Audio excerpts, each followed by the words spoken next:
Hello दोस्तों, मैं आज आप लोगों के सामने बीसीए एवं बीएससी सेकेंड सेमेस्टर की पुस्तक कथानिधि में प्रेरणा कहानी लेने जा रही हूँ, जिसके लेखक है मुंशी प्रेमचंद जी। तो मुंशी प्रेमचंद जी के जीवन परिचय के बारे में हम जान लेते हैं। तो मुंशी प्रेमचंद जी का जन्म 31 जुलाई 1880 को वाराणसी के पास लम्ही गांव में हुआ था।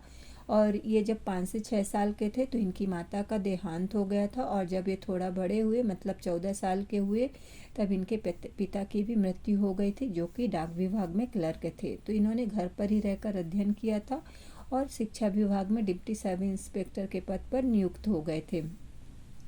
तो प्रेमचंद जी का असली नाम धनपत राय है और ये नवाब नाम से कहानी लिखते थे। इनकी फेमस रचनाएं हैं गबन, गोदाम, पंच परमेश्वर, बड़े घर की बेटी। और इनका जो निधन हुआ है 2 अक्टूबर 1936 को। तो चलिए दोस्तों, हम कहानी की तरफ चलते हैं। तो कहानी में ये होता है कि एक सूर्य प्रकाश नाम का लड़का रहता है, जो कि बहुत ही ज़्यादा शैतानी करता रहता है। उसके शैतानी से मतलब जितने भी स्कूल के लोग हैं, सारे के सारे उससे डरते थे। वो अपने सब पर अपनी हुकूमत जमाया रहता था। इवन अध्यापकों को, उसके जो स्कूल के शिक्षक थे, टीचर थे, सबको चिढ़ाने में मुझे बहुत मज़ा आता था। तो उसने इस तरह से शासन रूल किया था कि जिस तरह से खुदाई फौदार लोग अपनी एक फ़ौज बना लेते हैं, उस तरह से उसने अपना एक गैंग बना लिया था। उसके आतंक से जितने भी स्कूल के लोग हैं, सारे के सारे डरते थे, चाहे स्कूल का चपरासी हो और चाहे उसके अर्धदली, उसके अपोनेंट्स हो, सारे के सारे उससे बहुत ज़्यादा डरते थे।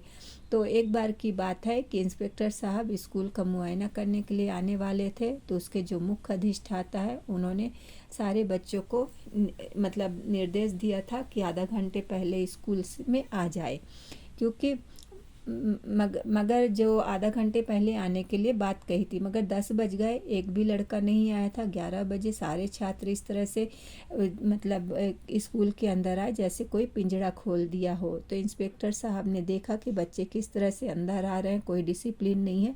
तो उन्होंने कैफियत की बुक में लिख दिया था कि स्कूल का डिसिप्लिन बहुत ख़राब है। इस तरह से जब कैफियत की बुक में इंस्पेक्टर साहब ने ऐसा लिख दिया, तो सारे अध्यापकों की जितने भी लोग थे वहाँ पे सभी की बदनामी हुई, सब लोगों की इंसल्ट हुई। तो सारे के सारे लोगों ने सब किस पर दोष दिया? सूर्य प्रकाश पर दिया।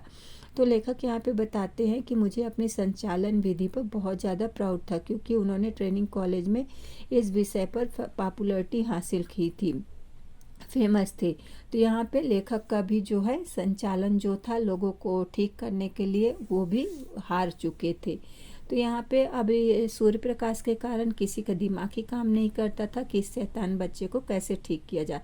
तो कई लोगों ने सुझाव दिया था कि इसको स्कूल से निकाल देते हैं। तो बहुत सारे लोगों ने मीटिंग में उपाय दिए। तो लोगों को ये लगा कि अगर हम इसको निकाल देते हैं तो ये हमारी योग्यता पर सवाल खड़ा करता है।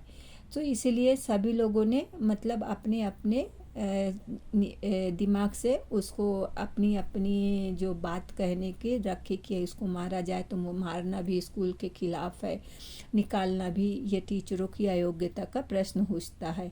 तो यहाँ पे लेखक बताते हैं कि मैं 22 वर्ष से अनुभव था और शिक्षण शास्त्र में बहुत ज़्यादा एक्सपीरियंस था। मैं मतलब 12-13 साल के उदंड जो बालक है उसको ना सुधार सकूं, ये मेरे लिए ही बहुत ज़्यादा अपमान की बात थी। तो यहाँ पे सारा स्कूल जो सूर्य प्रकाश से बहुत ज़्यादा त्राही त्राही करता था। तो एक दिन की बात है, लेखक जो थे स्कूल से मतलब लेखक यहाँ पे ये बताते हैं कि अगर मैं घर से स्कूल आता था तो मुझे यही सुनने को मिलता था, यही डर बना रहता था कि आज पता नहीं सूर्य प्रकाश की कौन सी शरारत देखने को मिलेगी। तो मतलब यहाँ एक दिन की घटना बताते हैं कि जब मैं घर से वापस आया और मेज की दराज खोला तो उसमें से मेढक निकला। मैं चौंक कर पीछे हट गया और सारे बच्चे जो है शोर मचाने लगे। तो मैंने गुस्से से किसकी तरफ देखा? सूर्य प्रकाश की तरफ देखा। और मैंने सबसे पूछा कि ये हरकत किसने की, बट किसी ने भी नहीं जवाब दिया। सारे के सारे बच्चे सिर झुकाए नीचे थे। तो फिर मैं क्या उपदेश देने लगा कि तुम अगर ऐसे ही करते रहोगे, ऐसे ही शैतानी करते रहोगे, तो तुम इस कक्षा से कभी भी पास होकर नहीं निकलोगे। तब सूर्य प्रकाश ने बड़े कॉन्फिडेंटली मुझसे जवाब किया कि मैं पास भी हो जाऊंगा और आगे भी निकलूंगा। तब लेखक उसे बोलते हैं कि ये असंभव है, ऐसा हो ही नहीं सकता। तो लेखक ने मन में ठान लिया था कि इस बार मैं इसको, हो सकता है ये मतलब कहीं से प्रश्न पत्र प्राप्त कर लेता हो, नकल कर लेता होगा, जिसके कारण से तो लेखक ने अपने मन में ये निश्चय किया कि इस बार मैं इसे पास ही नहीं होने दूंगा, एक भी इसकी चाल नहीं चलने दूंगा। सो ये घबरा कर खुद ही स्कूल से निकल जाएगा। जब इस प्रश्न पत्र लेखक उस कक्षा में दो सब्जेक्ट पढ़ाते थे, तो दोनों में जब लेखक प्रश्न पत्र का मूल्यांकन करने लगे, आंसर शीट देखने लगे, तो वो आश्चर्यचकित हो गए कि राइटिंग भी एक थी और वार्षिक परीक्षा के मतलब परिणाम भी इतने अच्छे थे। सबसे ज़्यादा अच्छे मार्क्स उसी के आए थे। तो वो मतलब लेखक जो है दौड़ कर के इसके प्रिंसिपल के पास गए। उन्होंने बोला प्रिंसिपल ने भी उसके मार्क्स देकर बहुत ज़्यादा डर गए थे। तो मतलब घबरा गए कि कैसा हो सकता है। बट प्रिंसिपल ने कहा कि अगर बच्चा ने लिखा है तो आपको पास तो देने ही पड़ेंगे। तो इसी तरह से वो यहाँ पे मतलब उसको बोलता है, लेखक बताते हैं कि सूर्य प्रकाश को बोलते हैं ये अगर तुम्हारा इसी तरह से चलता रहेगा तो एक दिन या तो मतलब अपने आप में बोलते हैं या तो जेल खाएगा या तो पागल खाने जाएगा। इस तरह से लेखक उसको मतलब सूर्य प्रकाश को बोलते हैं। तो अब उसी साल लेखक का ट्रांसफ़र दूसरी जगह पे हो गया था। तो लेखक यहाँ पे बताते हैं कि मैं इस स्कूल में मतलब अच्छे से सेटल हो गया था, बट मुझे ज़्यादा खुशी हो रही थी कि मैं सूर्य प्रकाश जैसे उद्यमी बच्चे से छुटकारा पा जाऊंगा। तो सभी बच्चे मुझे स्टेशन तक ड्रॉप करने के लिए आए, छोड़ने के लिए आए। उसमें सभी के बच्चों की आंखों में आंसू था। तो फिर मैं दूर में देखता हूँ कि सूर्य प्रकाश की भी मेरे सामने खड़ा है, उसका भी सिर लज्जित हुआ दिखाई दे रहा है, वो भी मेरे से कुछ बातें करना चाहता है। बट लेखक बोलते हैं कि मैं भी उससे बात करना चाहता था, बट मैं कुछ भी नहीं कर पाया। इस तरह से मुझे इस बात का हमेशा खेद रहा है कि मैं एक बड़ा योग्य शिक्षक होने के बावजूद भी वो उसको नहीं मिल पाया, उसको मैं क्षमा नहीं कर पाया। तो ये ग्लानि मेरे अंदर हमेशा बनी रहेगी। अब ऐसे जैसे गाड़ी जो है धीरे धीरे चल दी और मैं सब बच्चे बाय करके जा चुके थे, तो मैं दूर से दिखाई देता है कि एक काली छाया मुझे दिखाई दे रही है, जो कि मुझे ऐसा लग रहा था कि अभी भी सूर्य प्रकाश वहीं पे है।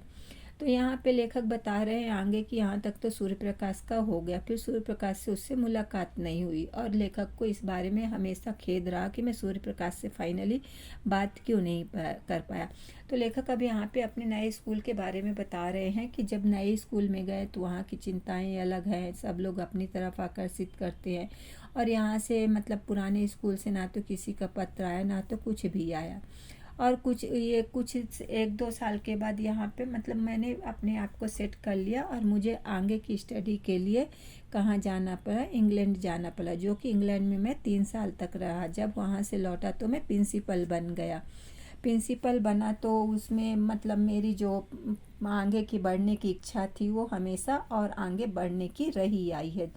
और जब तक भी मुझे मेरा जो मित्रता थी या मेरे जो अच्छा मिलना जुलना था शिक्षा मंत्री महोदय से था, मुझ पर हमेशा कृपा करते रहते थे। यहाँ पे लेखक बताते हैं कि जो मंत्री महोदय थे वो मौलिक सिद्धांतों को, उनके शिक्षा का मौलिक सिद्धांत क्या है उसको ज्ञान नहीं था। इसी कारण से वो हमेशा घोड़े पर सवार रहते थे और लगाम मुझ पर देते थे। तो उनका जो राजनीतिक विपक्षियों से जो विरोध था उससे मेरा भी विरोध हो गया, मुझ पर जा बेजा आक्रमण होने लगे थे। मैं सिद्धांत रूप से अनिवार्य शिक्षा का विरोधी था, जो कि हमारे देश में अनिवार्य शिक्षा है उसको मैं नहीं मानता था। तो लेखक अपना विचार बताते हैं कि हर एक मनुष्य को उन विषयों से ज़्यादा स्वाधीनता होनी चाहिए जिसको वो नित्य उसके साथ संबंध हो। तो यहाँ पे बोलते हैं कि यूरोप में जैसे अनिवार्य शिक्षा जरूरी है, क्योंकि वो लोग वहाँ के लोग जो हैं भौतिक पश्चिमी सभ्यता का मूल तत्व क्या है उसके बारे में उसी के आधार पर वो काम करते हैं। तो हमारे यहाँ जिंदगी में उनकी ज़रूरतें बहुत ज़्यादा, इसलिए जीवन संघर्ष से अधिक भीषण है। तो यहाँ पे माता पिता भोग के लिए अब अपने भोग मतलब भौतिक सुख सुविधाओं के दास होकर अपने बच्चों को जल्दी कुछ कमाने के लिए मजबूर कर देते हैं। तो यहाँ बताते हैं कि जो छोटे छोटे बच्चे होते हैं वो सीलिंग की मजदूरी करने के लिए दबाए जाते हैं, बट हमारे यहाँ का भारतीय बच्चा जो है उसे जीवन के मूल्यों को पता है। वो कितना भी गरीब क्यों ना हो, बट वो अपने बच्चे से मजदूरी नहीं कराता, क्योंकि वो शिक्षा के उपकारों का, शिक्षा अनिवार्य क्यों है उसके बारे में जानता है। तो उसके मन में यही इच्छा रहती है कि मेरा बच्चा 4 अक्षर पढ़ जाएगा तो कोई कुछ उसको अधिकार मिल जाएगा। इसलिए यहाँ पे विद्या जो होती है मानवशील का श्रृंगार है। सो यहाँ पे लेखक आगे बताते हैं कि बच्चे को मदरसे, यहाँ पे कोई माता पिता अपने बच्चे को मदरसे नहीं भेजता तो इसके अंदर ज़रूर कोई मजबूरी है, मजबूर में होकर ही वो बच्चे को स्कूल नहीं भेजता है। तो इसीलिए लेखक कहते हैं कि जो भी ज़रूरी सब्जेक्ट हो उसे ही पढ़ाना चाहिए। तो इसके सिवा लेखक बताते हैं कि मेरे विचार में अभी हमारे देश में योग्य शिक्षकों का अभाव है। उसके 2-3 कारण बताते हैं कि योग्य शिक्षक का अभाव क्यों है, क्योंकि अर्ध शिक्षित और अल्प शिक्षक जो हैं आधे शिक्षित हैं और उनका वेतन भी दूसरे लोगों की अपेक्षा बहुत कम है। तो अगर वेतन कम है तो उनसे हम ये उम्मीद नहीं कर सकते हैं कि वो अच्छा से पढ़ाएंगे। मतलब 4-5 वर्ष में बालक को सिर्फ अक्षर ज्ञान ही हो पाएगा। तो यहाँ पे लेखक बताते हैं कि 4-5 वर्ष में अगर बालक स्कूल जाता है तो ये एक तरह से पत्थर पर्वत को खोदना और उसमें से चूहिया निकलने के समान ही है। तो जैसे जैसे बच्चे बड़ा हो जाता है उसको अपना अनुभव होता है, और वो जब युवा अवस्था होता है तो जिस तरह से उस ज्ञान प्राप्त करता है वो 1 महीने में ही ज्ञान प्राप्त कर सकता है जितना कि हम उसको 1 साल में देते हैं। तो यहाँ पे लेखक आगे बताना चाहते हैं कि पाठशाला में बंद करके तो आप उनके मानसिक और शारीरिक दोनों विद्वानों की जड़ को काट देते, मतलब उनका जो फिजिकल और मेंटली जो प्रोग्रेस होना चाहिए था वो सब खत्म हो जाता है। तो इस सब जब ये प्रपोजल रखा गया था तो मेरे मिनिस्टर साहब ने उनका विरोध किया, मतलब रिजल्ट यह आया कि वो मेरी ले दे हुई कुछ ना पूछिए। व्यक्तिगत आक्षेप, मतलब यहाँ पे लोग अपने पर्सनल व्यक्तिगत आक्षेप लगाने लगे। तो मेरा कॉलेज से ज़रा भी कोई कुछ भी होती, कॉलेज में कुछ भी, स्कूल में कुछ भी होता, कॉलेज में कुछ भी होता तो मुझ पर ही उंगलियां उठाई जाती थी। सारे लोग काउंसिल से पंजे झाड़कर मेरे ही पीछे पड़ जाते थे। तो मेरे लिए ये अपमान बहुत ज़्यादा असहनीय हो गया था। मिनिस्टर साहब से मुझे शिकायत नहीं है, वे मजबूर हैं क्योंकि उनके पीछे भी बहुत सारे लोग हैं। इस वातावरण में काम करना लेखक के लिए दुस्सहाय हो गया था। तो उन्होंने लेखक को अपने स्कूल या कॉलेज में जो लोग उनके अंडर में काम करते हैं उसको भी कंट्रोल करने का अधिकार नहीं था। तो इस कारण से उन्होंने क्या कर दिए, वो बहुत ज़्यादा कमज़ोर हो गया, बहुत ज़्यादा दुखी हो, जिसके कारण से उन्होंने रेजिग्नेशन दे दिया। अब यहाँ पे लेखक आगे बताते हैं कि यहाँ पे मिनिस्टर साहब से जो उन्होंने जब अपना रेजिग्नेशन दिया तो वो कम से कम ये सोचते थे कि मिनिस्टर साहब जो है जस्टिस से काम लेंगे, बट उन्होंने भी जस्टिस से काम नहीं लिया, नीति से काम नहीं लिया। तो उसका फल ये मिला कि उनका जो रेजिग्नेशन है मिनिस्टर साहब ने एक्सेप्ट कर लिया। तो लेखक आगे यही बताते हैं कि संसार का ऐसा कटु अनुभव जो था जब तक मैं अभी भी मुझे नहीं हुआ था। ग्रह भी अब बोलते हैं ना कि जब विपत्ति आती है तो चारों तरफ से आती है। तो यहाँ पे लेखक बताते हैं कि मेरी ग्रह दशा भी कुछ अच्छी नहीं थी, मतलब मेरे समय बुरे चलने लगे थे। उन्हीं दिन मेरी पत्नी का भी देहांत हो गया था। देहांत कैसे हुआ तो लेखक आगे बताते हैं कि अंतिम दर्शन भी वो नहीं कर पाए थे, क्योंकि शाम के समय वो नदी तक घूमने के लिए गए थे और पत्नी का स्वास्थ्य थोड़ा सा ख़राब था। तो वो सोचे घूम के आके पत्नी के पास रह लेंगे। जब वो आए तो उनको डेड बॉडी मिली। तो लेखक यहाँ पे बता रहे हैं कि हो सकता है उनकी गति, हृदय की गति अवरुद्ध हो जाने के कारण, बंद होने के कारण उनको ये आघात हुआ है, उनकी मृत्यु हुई है। तो लेखक अपनी पत्नी के बारे में बताते हैं कि जिस तरह माता के प्रसाद और आशीर्वाद से बड़े बड़े महान काम अच्छे पुरुष कृतार्थ हो जाते, वैसे ही मेरे लिए पत्नी थी। पत्नी के प्रसाद और आशीर्वाद से वह मेरे भाग्य की विधात्री बनी। उन्होंने कितना त्याग किया था, कितना विशाल धैर्य था, कितना विशाल हृदय था। उनके माधुर्य में, उनके जो मिठास थी, उसमें कभी भी कोई भी ये कमी नहीं आई। हमेशा वो प्यार से ही बात करती थी। मुझे ये याद भी नहीं आता है कि उनकी कभी भी गुस्से से जो आईब्रोज है वो क्या हुई हो, सिकुड़ी हुई हो। वो उनके मन में हमेशा एक्सपेक्टेशन थी, निराशा तो वो जानती नहीं थी। मैं कई बार सख्त बीमार पड़ गया था, मतलब डॉक्टरों ने भी जवाब दे दिया था कि अब तुम नहीं बचोगे, बट उनके अंदर इतना विश्वास था, इतनी शांति थी, वो अपने विश्वास से बिल्कुल भी विचलित नहीं हुई। और उन्होंने ये कहा कि देखो, मेरे जीवन काल में सबसे पहले मैं ही तुम्हारे ऊपर जाऊंगी, आप मेरे को ही, आप यहाँ पे बने रहेंगे।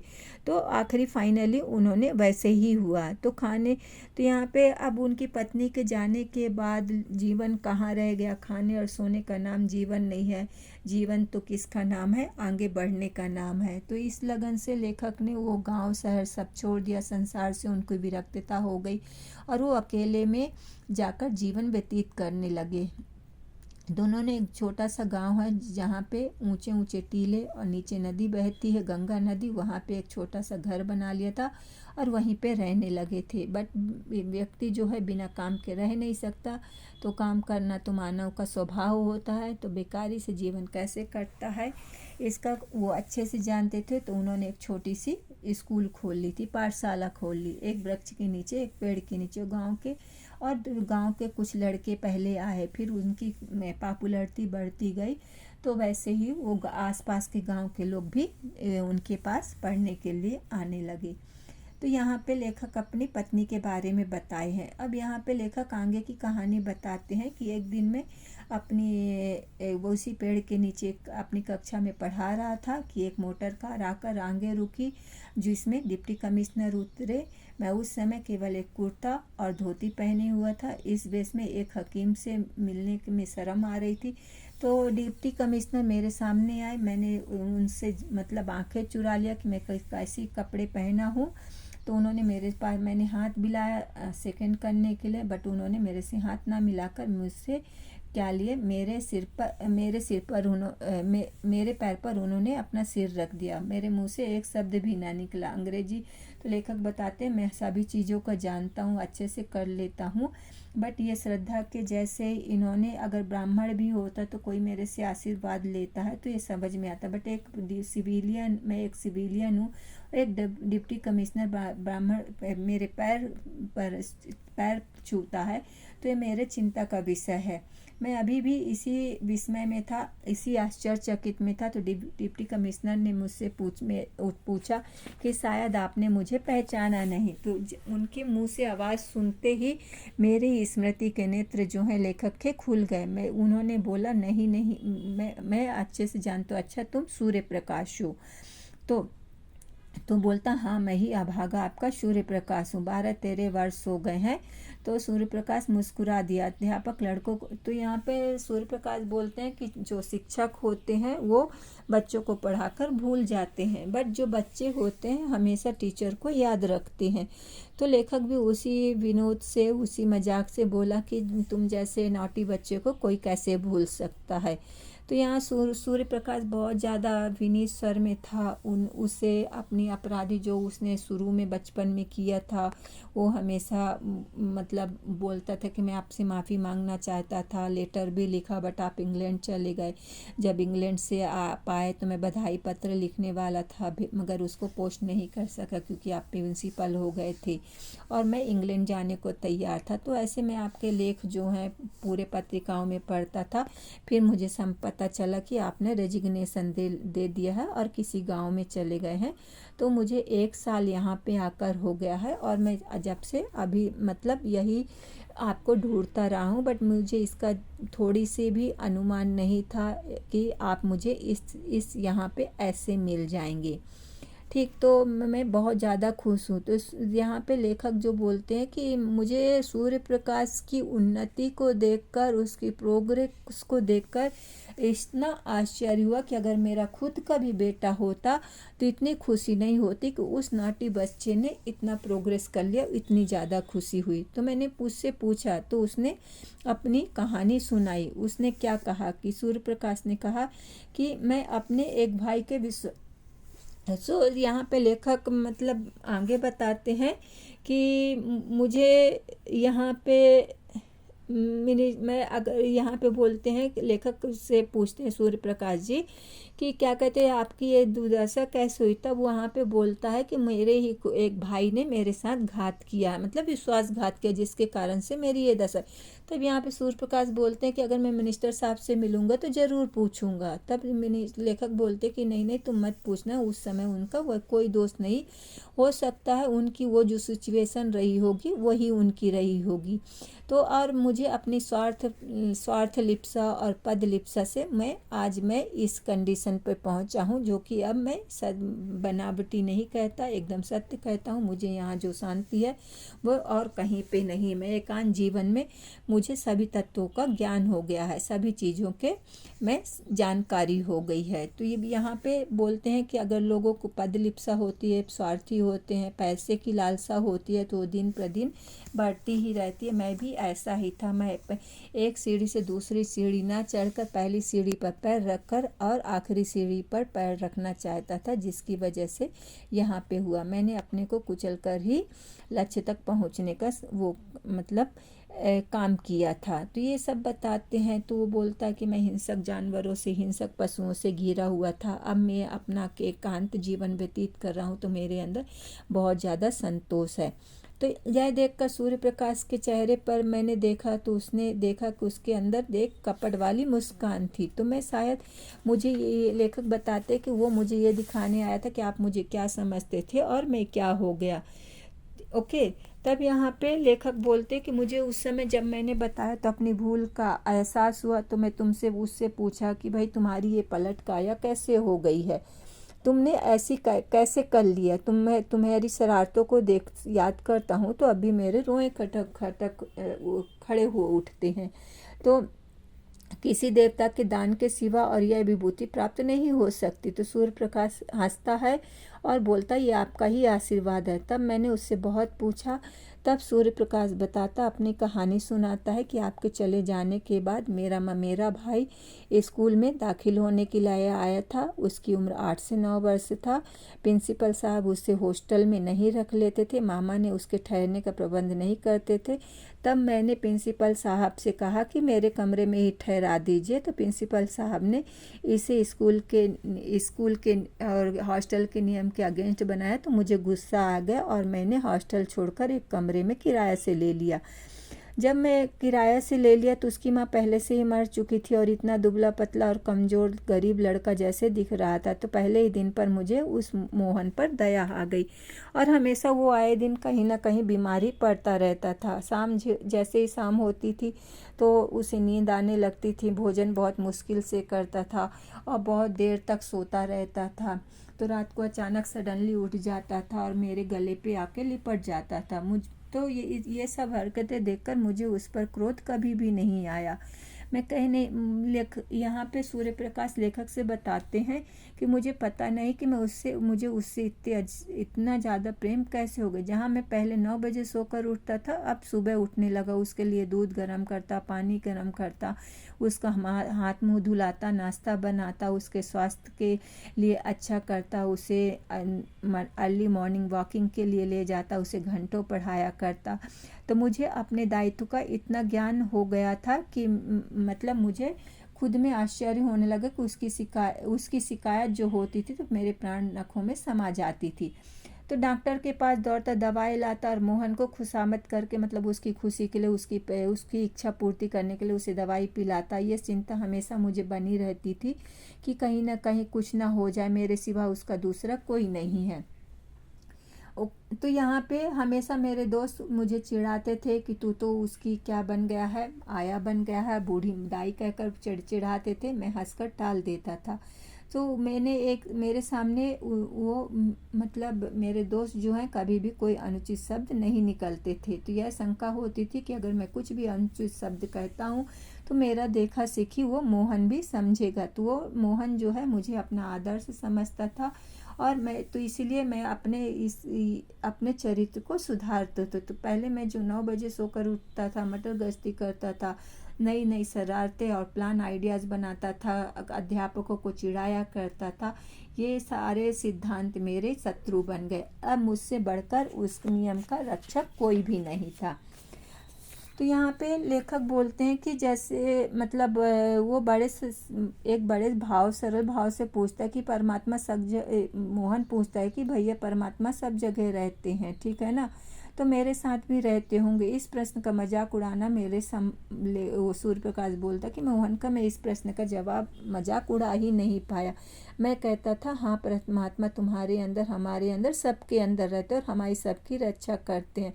तो ये सब कहते ही मोहन का जो चेहरा है बहुत ज़्यादा खुशी से खुल उठता था। तो ये जो मुझे आज जो मैं आपके सामने बना हूँ, ये हो सकता है इसका पुनीत जो फल है ये जो मोहन की माँ है वो स्वर्ग में बैठी हुई आशीर्वाद दे रही है। तो सूर्य प्रकाश की आंखें उसी समय उसकी आंखों में आंसू आ गए। तब वो पूछता है कि क्या तुम्हें मोहन बहुत प्यार करता था? तो सूर्य प्रकाश बोलते हैं हाँ, बहुत प्यार करता था, मुझे 1 मिनट के लिए भी ना छोड़ता था, मेरे साथ बैठता उठता खाता सोता सब कुछ करता था। आज वो संसार में नहीं है, मगर मेरे लिए वह अभी भी मेरे लिए जीता जागता है। मैं जो कुछ भी बन पाया हूँ आज उसी देवी विधान की वजह से पढ़ पाया हूँ। मोहन मेरे लिए मेरा पथ प्रदर्शक बनता। अगर आज मोहन मेरे पास नहीं होता तो मैं किसी जेल में पड़ा रहता। एक दिन मैंने कह दिया कि अगर तुम रोज़ नहीं नहाया करोगे तो मैं तुमसे बात नहीं करूँगा, क्योंकि मोहन जो है नहाने से डरता था। तो कितनी भी ठंडी क्यों ना हो जाए, मोहन सुबह सुबह नहा लेता था। तो देखता रहता था कि मैं किस बात से खुश होता हूँ, किस बात से नहीं। तो एक दिन सूर्य प्रकाश बताता है कि एक दिन मेरे दोस्त आए थे और बोले कि चलो थिएटर चलते हैं। तो मैंने मोहन को कह दिया कि तुम खाना खा के सो जाना। जब 3 बजे रात को वापस लौटा तो मोहन ऐसे ही बैठा था। तब मैंने पूछा भाई तुम क्यों नहीं सोए हो? तब बोला नींद नहीं आती है। तो उस दिन से मैंने अपने दोस्तों के साथ थिएटर भी नहीं गया। उसे जो बच्चों को भूख रहती है, मिठाई दूध चॉकलेट इन सब की रहती, खाने की खिलौने की, बट मोहन को जो भूख थी प्यार की भूख थी, जो कि माँ की गोद में सारे संसार की निधि भी डाल दी जाए और माँ की गोद दे दी जाए तो बच्चा कितने आराम से सो जाता है। उसी तरह मोहन की भूख भी मेरे से ही संतुष्ट होती थी, मेरे प्यार से ही संतुष्ट होती थी। तो ये मोहन मेरे साथ 3 साल तक रहा और मेरे जीवन में प्रकाश की रेखा डालकर अंधकार में खुद विलीन हो गया। यहाँ पे सूर्य प्रकाश एक बार की बात बताते हैं कि एक बार मेरा साल का आखिरी था तो मेरे दोस्त कश्मीर जाना चाहते थे और मुझे भी ले जाना चाहते थे। मेरी भी बरसों की तमन्ना थी, तो मैं भी कश्मीर चला गया। कश्मीर जाने के बाद लौटा तो देखा कि वो चिट्ठी लिखता था कि आ जाओ भैया बीमार है, आ जाओ कब आओगे, ये पूछता था, लोगों से पूछता था कि भैया कब आओगे।